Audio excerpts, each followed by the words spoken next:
we want to talk about the basic concepts of training. Everything that we do in training is based on pressure and release, progressive pressure, on consistency, on doing the things that we have to do to get a horse responsive.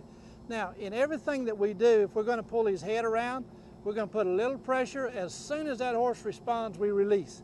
That is the key principle in everything that we do. Anytime the horse responds, we release to that pressure. If we put pressure on his head right here, as soon as that head goes down, we release that pressure. And you can see he's not very excited about this. But if every time the head goes down, we release that pressure, then before long, you can put the horse's head on the ground or wherever you want it. If we ask a horse to lay down, we start by basically getting this horse to give to that pressure. Pressure and release is the key to everything. If we ask this horse to move his hip, we're going to reach back here and go bump, bump, bump, bump, bump.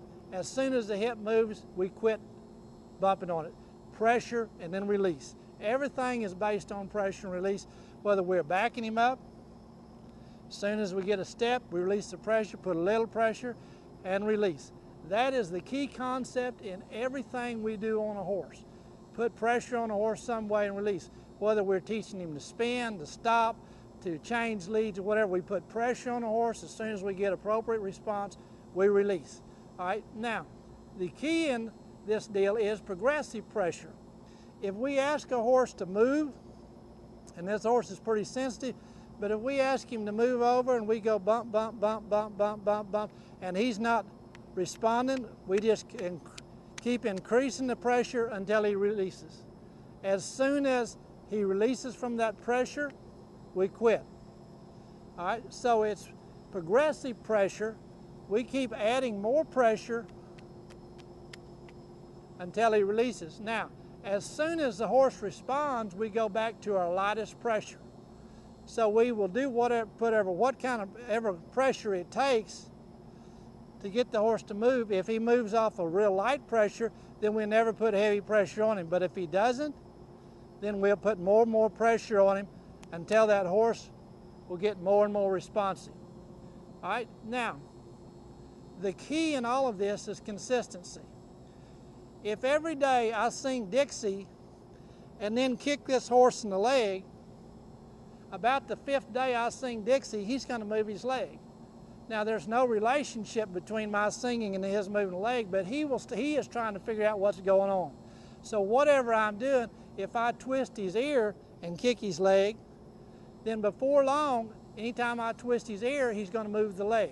So all we have to do is be consistent. Even if we're consistently wrong, the horse is trying to figure it out. If we would use proper pressure and release, we use progressive pressure, and we're consistent, the horse will keep getting better and better for us. Now, the fourth concept is stress and relax. Anytime that we're training a horse, we put a certain amount of stress on them because they're confused, they don't understand. If I'm asking him to move and I'm bumping him on the nose or whatever, he doesn't understand that. Doesn't make any sense. He doesn't like it. And so he's a little stressed. Now, after I've stressed him a little bit, see, he's a little concerned about his head and about me handling him. So I've got to relax him. In everything that we do, if we're asking a horse to be real collected and push his hip up under him and hold his face and do the kind of things we do in advanced maneuvers, then the horse gets a little stressed and nervous. We've got to relax him. So in our training process, we'll ask the horse to move,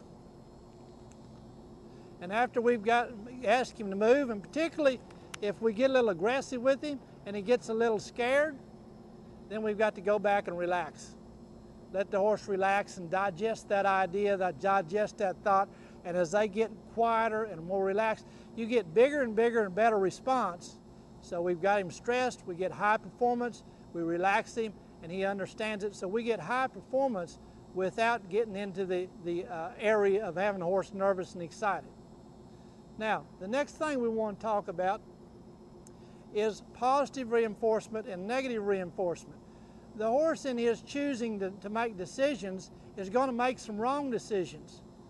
Whatever we respond to, the horse is going to do more of. So if I ask this horse to move around, and he does, then I'm going to relax him.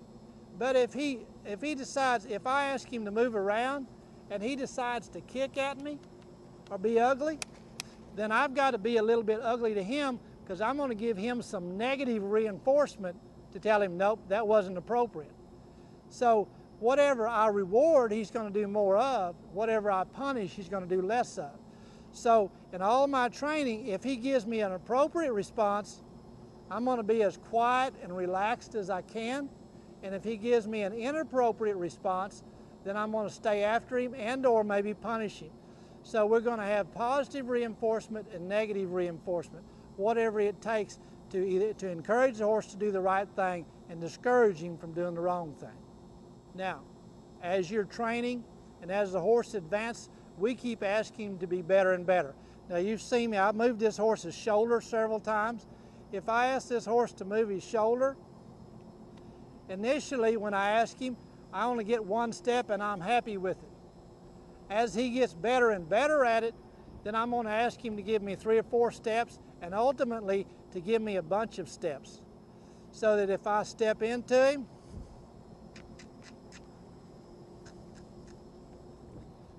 that I will get a lot of steps and he'll get better and better at it. So I keep increasing my expectation. As he gets better and better, I expect him to get better and better. And so if I'm always satisfied with him just giving me a little bit, then that's all he's ever going to give. So I keep increasing the expectation on him.